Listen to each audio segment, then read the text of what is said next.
Do not worry if people forget, but Allah does not forget your goodness, nor the wrongdoing of others.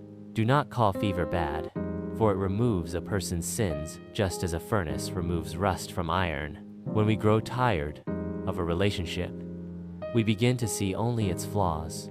Beauty fades and changes, but character neither fades nor changes. There are two blessings that many people take for granted: health and free time.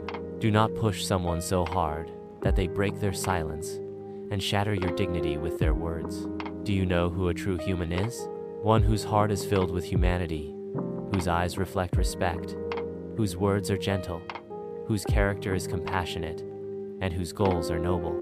Failure stares us in the face when we break Allah's principles in pursuit of success. Start your day with 3 things: effort for a better day, truth in your work, and faith in Allah. A man remains a student even after marriage.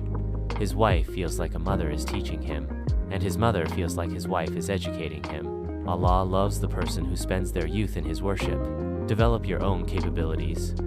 Do not prove your worth by pointing out flaws in others. Hypocrisy is like bad breath. One cannot detect their own, but others stinks. May Allah protect us from envy, backbiting, hypocrisy, arrogance, and showiness. Dedicate your best time to prayer, for all your deeds will be accepted only after your prayers. If your conscience keeps reproaching you for doing wrong, know that the human within you is still alive.